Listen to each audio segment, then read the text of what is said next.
Diamonds, Eramallur, Vadathala.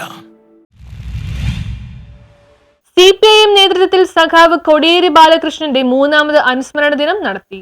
CPIM PB അംഗവും സംസ്ഥാന സെക്രട്ടറിയുമായിരുന്ന സഖാവ് കോടിയേരി ബാലകൃഷ്ണന്റെ മൂന്നാമത് അനുസ്മരണ ദിനം CPIM നസ്രത്ത് ലോക്കൽ കമ്മിറ്റി കുടുംബാംഗം കൊച്ചി മെട്രോപൊളിറ്റൻ സിറ്റി ചെയർമാനും ഡിവിഷൻ കൗൺസിലറുമായ സഖാവ് ബെനഡിക്ട് ഫെർണാണ്ടസ് ഉദ്ഘാടനം ചെയ്തു.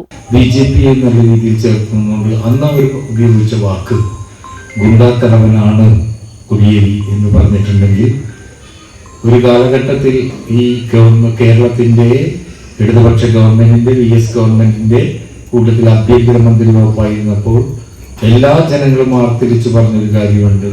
കേരളം കണ്ട ഏറ്റവും നല്ല ആഭ്യന്തരമന്ത്രിമാരിൽ ഒരാളാണ് കോടിയേരി എന്ന് പറഞ്ഞപ്പോൾ ആ കൂട്ടത്തിലും ഏറ്റവും വർഗീയ വിഷവിത്ത് വിൽക്കുന്ന RSSും വിശ്വ പരിഷത്തും ശ്രീരാമസേനയും ഉൾപ്പെടെയുള്ളവർ ഒരു കാര്യം പറഞ്ഞു, ഏറ്റവും നല്ല ആഭ്യന്തര വകുപ്പ് മന്ത്രിയായിരുന്നു കോടിയേരി എന്ന് പറഞ്ഞു.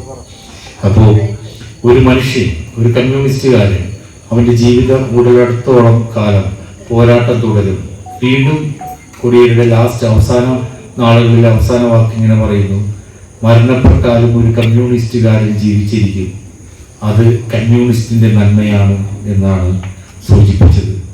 അപ്പോൾ ഏറ്റവും നല്ല സൗമ്യൻ, ഒരാളോടും വൈകാരികമായി നമ്മൾ പത്രസമ്മേളനം. CPIM നസ്രത്ത് ലോക്കൽ സെക്രട്ടറി സഖാവ് NJ അലോഷിയുടെ അധ്യക്ഷതയിൽ കൊച്ചി ഏരിയ കമ്മിറ്റി അംഗം സഖാവ് PJ ദാസൻ അഭിവാദ്യങ്ങൾ അർപ്പിച്ച് സംസാരിച്ചു.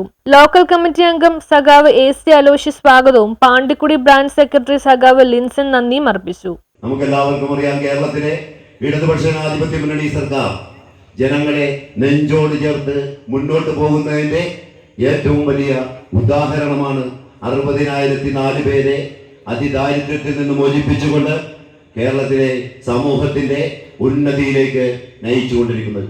നമുക്കറിയാം, നമ്മുടെ ഫോർട്ട് കൊച്ചി തുരുത്തിയിൽ കഴിഞ്ഞ ദിവസമാണ് കേരളത്തിന്റെ ആരാധ്യനായ മുഖ്യമന്ത്രി വന്ന് ഏതാണ്ട് 394 പേർക്കുള്ള ലൈഫ് ഭവന പദ്ധതിയിൽപ്പെടുത്തിക്കൊണ്ട് തുരുത്തി ഫ്ലാറ്റിന്റെ ഉദ്ഘാടനം നിർവഹിച്ചത്. അതിനുശേഷമുണ്ടായ കാര്യം നിങ്ങളെല്ലാവരും കണ്ടതാണ്. കോൺക്രീറ്റ് ചെയ്ത് നല്ല രീതിയിൽ വരുന്നു. അതുപോലെ തൊട്ടടുത്തുള്ള ബെൽത്തെക്കോടത്ത റോഡ്, അതും കട്ട വിരിച്ച് തോടുകളെല്ലാം കാണയുടെ വ്യാപ്തി വർദ്ധിപ്പിച്ചു. നല്ല രീതിയിൽ കൊണ്ടുവരാൻ വേണ്ടി അത് 70 ലക്ഷം രൂപ പാസ്സാക്കി അത് വന്നിട്ടുണ്ട്. അവിടെ ഒരു റോഡിന് തടസ്സം ഉണ്ടായിരുന്നു. ഒരു സെൻറ്റ് സ്ഥലമുള്ള ഒരു വീട്ടുകാർ കൊടുക്കാതെ വെച്ചതിനെ തുടർന്ന് ഇപ്പം അതിനും പരിഹാരം ഉണ്ടാക്കി. News bureau, Kochi.